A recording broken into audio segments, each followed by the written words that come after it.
Jadi karena kemarin news vlognya sukses, akhirnya gue memutuskan untuk membuat sebuah news vlog sekali lagi, yaitu tentang Toyota CHR. Seperti ini mobilnya.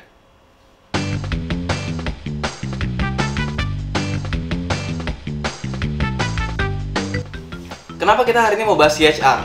Ini gara-garanya waktu gue posting di Instagram, si Ignis itu dalam 3 hari bisa tembus 88.000 viewers. Gue memutuskan buat bikin news vlog lagi dan banyak orang yang minta tolong bikin news vlog tentang CHR. Ya, mobil ini menarik sih karena sebelumnya Toyota nggak punya crossover di kelas ini. Jadi Nissan Juke, HR-V, EcoSport, Trax, dan lain-lainnya itu sangat laris di seluruh dunia. Tapi Toyota belum punya mobil di segmen ini, sehingga akhirnya di tahun 2014 silam Toyota membuat sebuah mobil konsep namanya CHR. Ya, namanya CHR, konsep sama realitinya namanya sama. Tapi bentuk konsep sama bentuk aslinya ternyata bentuknya nggak jauh beda. Jadi antara konsep dan realita itu mirip. Nah, ini yang gue suka sih dari mobil ini. Dimana kalau misalnya kita lihat konsep yang kayak gini tuh lebih membulat, kalau yang versi produksinya ternyata lebih kekar dan lebih keren dibandingkan versi konsepnya. Itu menurut gue sih. Karena kalau yang konsepnya tuh agak membulat, jadi kayak kesannya kayak Nissan Juke yang bulat-bulat. Kalau ini dibikin mengkotak, gagah gitu ya, macho, maskulin. Dan hal yang gue suka dari mobil ini adalah detailingnya. Jadi kalau misalnya kita lihat yang versi produksinya ini, kalau kita lihat lampu depannya itu ada lampu seinnya. Itu kalau nyala lampu seinnya bentuknya tuh kayak jalan gitu loh, kayak Lexus pas lagi nyalain lampu sein. Itu keren banget. Dan juga mobil ini menggunakan platform TNGA, Toyota New Global Architecture. Jadi platformnya ini adalah platform yang akan digunakan untuk mobil-mobil Toyota selanjutnya, di mana pertama kali digunakan oleh Toyota Prius. Selama ini kan Toyota Prius tuh dibilang mobil yang boring ya, yang dibawanya nggak enak, nggak sporty. Sekarang Toyota Prius beda, karena di platform yang baru ini, dia dibuat lebih sporty. Bodinya lebih rigid karena menggunakan high tensile steel.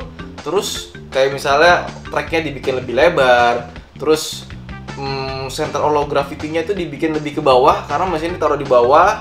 Terus mesin ini tarik ke belakang biar antara depan sama belakang itu bobotnya distribusinya lebih baik gitu kan. Dan juga suspensi belakangnya ini yang gue suka. Kalau misalnya HR-V, terus Nissan Juke itu masih pakai torsion beam. Kalau ini di bagian belakangnya dia sudah menggunakan suspensi double wishbone. Jadi dia suspensinya independen ya, kayak HR-V, Trax ataupun si Nissan Juke. Tapi Nissan Juke juga ada yang independen sih belakangnya, itu yang versi AWD, all wheel drive. Kalau yang versi yang front wheel drive itu belum gitu deh. Nah, ngomong-ngomong soal bentuknya, mobil ini emang kita lihat bentuk depannya, belakangnya keren banget. Tapi gimana soal positioningnya gitu? Banyak orang yang mikir CHR itu kayaknya bakal di atasnya HR-V deh. Atau mungkin ada di antara RAV4, pengen kayak RAV4, pengen kayak CR-V tapi lebih kecil sedikit. Well, nggak salah juga sih, karena kalau kita ngelihat dimensinya secara kasat mata gitu ya, ini kelihatan mobil lebar banget, tinggi banget, dan panjang banget. Jadi kelihatannya memang mobil ini yang kelasnya beda, bukan crossover kayak Nissan Juke. Tapi ternyata kalau kita lihat dimensinya, kita bandingkan dengan HR-V gitu, ternyata dia dimensinya mirip-mirip gitu.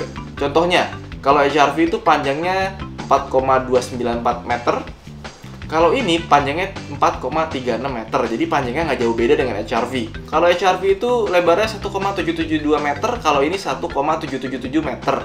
Jadi lebarnya nggak jauh beda.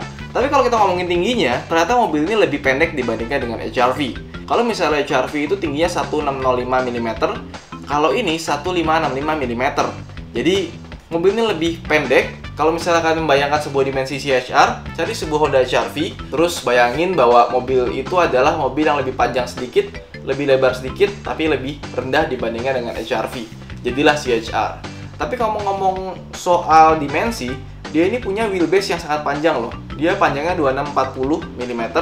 Kalau misalnya si HR-V ini 2610 mm. Kalau ngomongin soal wheelbase, pasti kita mikir bahwa wheelbase itu makin panjang semakin lega kan dimensinya. Tapi karena dia desainnya itu belakangnya kayak coupe, jadi belakangnya itu menurun gitu ya, landai, itu kelihatannya pasti sempit kayak Nissan Juke. Ada yang pernah duduk di belakang Nissan Juke? Nah, kayak gitu tuh. Kan kepalanya pasti mentok, dengkulnya sempit. Karena emang Nissan Juke nggak panjang sih legroomnya. Kalau ini kayaknya legroomnya sih oke, tapi kalau headroomnya, kita lihat review berikut ini. Maar dat valt heel erg mee. Ik kan hier namelijk met mijn 1,80 meter gewoon fatsoenlijk zitten. Mijn hoofd raakt het dak niet, bij lange na niet zelfs. En ook mijn benen hebben voldoende ruimte. Dus 4 volwassenen, dat past echt met gemak. Er zijn alleen wel 2 kleine nadelen op de Ngerti nggak? Kalau nggak ngerti, kita lihat review orang lainnya. Все, что есть, это вот недиодная лампочка и неплохие подстаканники в дверях. Но, с другой стороны, и как для B-сегмента, тут места немало. Обратите внимание, я так и с горем пополам сел сам за собой, головой в потолок не уперся. Ну, ехать плюс-минус можно. В Джуке я себе такого позволить, увы. Enggak ya? Ya, kalau nggak ngerti, gue ngeliat sih dari kasat mata, kayaknya si Toyota CHR ini dia punya ruang kepala yang masih cukup, ruang kaki yang masih cukup, tapi karena kaca sebelahnya kecil, kayak claustrophobia gitu. Soal ngomongin bagasi juga, karena belakangnya ini landai, bagasinya nggak gede-gede banget. Kalau misalnya kita lihat si HR-V, dia punya bagasi 477 liter, yang ini cuma 370 liter. Nah, ngomong-ngomong soal nama, CHR, gitu. CHR. Itu biasanya mobil Toyota konsep namanya FCV atau apa gitu kan. Tapi kalau mobil Toyota produksinya itu jarang banget yang pakai nama-nama kode-kodean gitu. Kalau Honda pakai nama CR-V, BR-V, HR-V itu biasa. Kalau CR-V itu artinya Comfortable Runabout Vehicle, HR-V High Rider Revolutionary Vehicle, terus BR-V Bold Runabout Vehicle. Iya kalau nggak salah ya. Terus kalau CHR ini ternyata dia punya makna juga sama seperti Honda. CHR itu artinya adalah Coupe High Rider. Sekarang kita ngomongin soal interiornya. Ya, seperti yang kita lihat eksteriornya keren, ternyata interiornya juga keren. Dia ini beda sama Toyota-Toyota lainnya yang kelihatannya main kalem. Ini sekarang desainnya keren banget karena ada beberapa aksen. Contohnya di bagian atas dashboardnya itu ada biru-birunya gitu, keren banget. Sampai ke tempat minumannya tuh ada biru-birunya juga gitu buat memberikan aksen modern gitu. Yang unik juga, kita lihat door trimnya. Door trimnya tuh desainnya tuh kayak patternnya aneh gitu ya. Kayak lebih mirip kayak sebuah instalasi seni dibandingkan sebuah door trim. Terus kalau kita ngomongin soal teknologi di dalam dashboardnya, interiornya gitu ya. Mobil ini kita lihat di setirnya punya tombol yang banyak, sebelah kiri untuk audio, sebelah kanan untuk ngatur di MID speedometernya. Terus ada cruise control khas Toyota yang modelnya kayak kutil gitu ya. Dari sebelah sini jelek banget. Kenapa nggak bikin di tangan gitu sih, lebih enak gitu kan. Terus konsol tengahnya dibikin tinggi sama seperti HR-V yang pengennya desainnya tuh kayak Porsche atau kayak sports car gitu kan, yang tengahnya tinggi gitu decknya. Dan dia juga udah punya namanya electronic parking brake. Terus di sini juga ada EV mode, jadi kalau misalnya kita mau menggunakan mobil ini pakai mesin elektriknya aja bisa banget. Dan juga kalau misalnya kalian lihat AC-nya, dia sudah menggunakan AC digital. Dan head unitnya ini banyak yang muji karena untuk sebuah Toyota ini head unitnya bagus. Dalam artian responsif, tampilannya bagus, menarik. Dan juga dia punya audio JBL dengan 9 buah speaker, 4 buah speaker, 4 buah tweeter, dan 1 buah subwoofer. Suaranya pasti ajib. Langsung sini kayaknya pakai audionya kayak Yaris ya. Oke, sudahlah, nggak usah kita dibahas. Nanti sakit hati. Dan kalau ngomongin soal fitur safety, ya jadi kalau di Toyota ini dia punya namanya Toyota Safety Sense Kit, yaitu kayak Eye Active Sense-nya Mazda, jadi kayak paket teknologi buat itu deh, buat safety, dimana kayak misalnya bisa ngerem sendiri, LDWS, blind spot monitoring, lalalala, itu pasti banyak banget di situnya. Tapi kalau buat masuk Indonesia, jangan harap. Bahkan varian tertingginya itu bisa parkir perpendicular sendiri seperti halnya Ford Focus yang pernah kita coba. Jadi itu keren banget. Tapi kalau masuk Indonesia, menurut gue sih punya ya stability control lah, traction control, hill start assist, ya udah cukup lah. Kalau bisa airbag-nya 6 gitu kan. Ya ngarep sih bisa aja kan. Tapi realita ya nggak tahu deh. Nah terus kita ngomongin soal mesinnya. Mesinnya ini menggunakan mesin 1200 cc turbo. Dan satu lagi pilihan mesinnya adalah mesin 1800 cc, di mana dia punya teknologi hybrid. Kalau yang mesin turbo, dia punya 2 pilihan transmisi dan 2 pilihan penggerak, mulai dari yang manual dan CVT. Terus ada satu lagi yang FWD dan AWD. Kalau yang AWD harus pakai CVT. Nah, kalau yang 1800 cc itu dia pakai teknologi hybrid, jadi selain dari mesin bensin, dia ada juga motornya. Makanya bisa pakai EV mode yang tadi, tapi dia cuma ada FWD doang kalau di Inggris. Nah sekarang jadi pertanyaan berapa tenaganya? Kalau yang mesin 1200cc turbo 4 silinder itu tenaganya sekitar 115 horsepower, tapi torsinya 195 Nm. Jadi torsinya gede banget, lebih gede dari Ford Fiesta EcoBoost. Dan juga torsi puncaknya itu didapatkan dari RPM 1500 sampai 4500 RPM. Jadi ini pasti enak banget mesinnya. Harus masuk yang turbo ke Indonesia.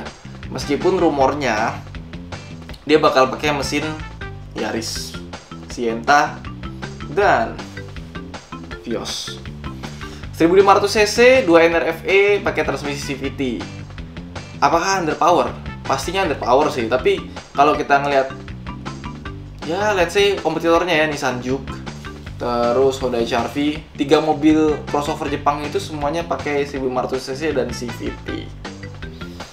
Ya jadi kalau misalnya masuk ke Indonesia, semoga aja agak susah juga sih masukinnya 1200cc ya. Karena memang mobil ini bukan diciptakan buat mobil gembut-gembutan, tapi buat irit-iritan. Soalnya 0-100-nya aja 1200cc itu cuma 11,1 detik. Dalam artian nggak kencang-kencang amat. Yang hybridnya, karena dia ada motor listriknya, harusnya lebih kencang lagi. Dia ternyata nggak lebih baik juga karena cuma 11 detik doang. Cuma beda 0,1 detik dibandingkan dengan yang turbo. Dan itu adalah klaim pabrikan. Tapi kalau misalnya masuk ke Indonesia dengan mesin 1500cc, kayaknya tarikannya nggak jauh-jauh beda sih. Kenapa? Karena kalau versi UK itu beratnya 1,4 ton. Kalau masuk ke Indonesia dengan bodi yang lebih tipis, mungkin kan beratnya bisa lebih ringan gitu ya. Jadi kalau mobil Toyota itu plat bodinya tipis tuh bukan karena pelit, bukan. Karena itu untuk biar mobilnya ringan, cila. Makanya 0-100 bisa lebih kenceng. Tapi jujur aja buat sebuah crossover 1,4 ton itu berat banget gitu kan. HR-V cuma 1,2. Mungkin masuk ke Indonesia bisa lebih diet lagi. Dan berapa harga mobil ini? Kalau kita mengacu pada harga di UK, di UK itu mobil ini dibanderol dengan harga mulai dari 20.000 pound sterling hingga 27.000 pound sterling. HR-V di sana itu dimulai dengan harga 18.500 pound sterling hingga 25.000 pound sterling. Nissan Juke berapa harganya? Ternyata Nissan Juke itu malah membingungkan loh harganya, seriusan. Di sana ya, Nissan Qashqai, apalah sebutannya itu harganya 18.000 sekian pound sterling. Nissan Juke itu mulanya 14.500 pound sterling. Jadi Nissan Juke itu murah banget dibandingkan dengan HR-V atau dengan CHR. Makanya laku banget. Tapi kalau misalnya kita max out si Nissan Juke, kita beli Nissan Juke trim tertinggi dengan harga 25.000 pound sterling, itu kita dapat Nissan Juke yang udah pakai dik turbo, Nismo RS, itu tenaga 200 horsepower lebih. Jadi kalau kalian di Inggris itu agak galau ya, mau pilih CHR yang hybrid atau Nissan Juke yang 200 horsepower. Menarik. Terus kenapa mobil ini bisa lebih mahal dibandingkan dengan CHR-V di Inggris? Sebetulnya bukan karena CHR lebih baik sih, tapi di Inggris HR-V itu Honda. Ya Honda nggak begitu laku sih di Europe ya. Kalau di US dia laku banget. Dan juga HR-V di Inggris itu dimulai dengan mesin 1500cc yang sama di Indonesia. Cuma bedanya di sana tenaganya lebih gede karena dia punya bensin yang lebih bagus kan ya, jadi bisa dibagusin lah. Terus kalau misalnya CHR di UK, meskipun dia mulai 20.000 pound sterling, dia sudah punya mesin 1200cc turbo. Jadi kalau masuk ke Indonesia dengan mesin yang sama seperti Sienta, Yaris, dan Vios, seharusnya harganya bisa sama persis seperti Honda HR-V. Jadi bayangkan kalian mendapatkan sebuah mobil yang seperti HR-V, mesinnya 1500cc-nya Sienta, tapi suspensi belakangnya sudah independen. Keren. Yaudah, itu aja mungkin dari gua yang bisa gua sampaikan tentang Toyota CHR. Mohon maaf kalau banyak kurangnya, soalnya ya mobil juga belum masuk kan ke Indonesia kan. Oke, sampai jumpa di vlog berikutnya. Jangan lupa untuk subscribe ke channel ini, dan kalau misalnya kalian mau mampir ke Instagram gue akan bagi-bagi giveaway diecast Wuling karena disponsorin Wuling buat bagiin diecast. Jadi kemarin gara-gara bikin video diecast, Wuling liatnya keren, gue dikasih lagi diecast 2 biji buat di giveaway. Jangan lupa untuk like, subscribe. Thank you, bye.